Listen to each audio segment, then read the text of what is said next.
What does that even mean, a dry heat? I'm out here in Death Valley and it is hot. It's almost getting up over 100 and it's not even noon yet. But at least it's a dry heat, right? Humans evolved a very useful cooling mechanism called evaporative cooling. Basically, we sweat, it evaporates, goes off into the air, cools us down. That moisture wicking, that taking the sweat away from our body is actually what provides the cooling. It transfers the heat out of us and into the atmosphere. And in a desert, that works great.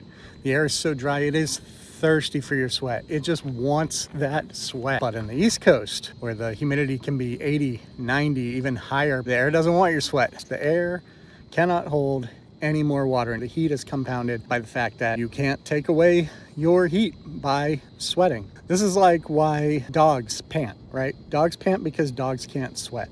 And in a humid zone, you have no way to get rid of that body heat except to turn on the air conditioner. Okay, so does that mean dry heat is universally better? Yeah, maybe. I kind of think so. I mean, we did evolve largely in areas that are dry. It's only relatively recently, in the grand scheme of things, that we moved into more humid areas. But there are downsides.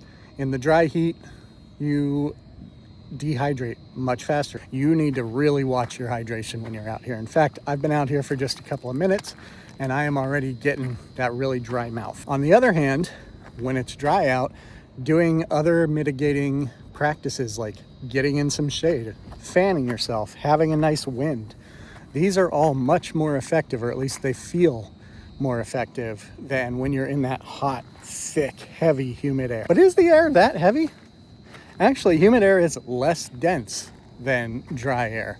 So why does it feel so much more oppressive? Largely, it's just a matter of your perception. You feel bad because you can't cool off, and so the air just feels heavier.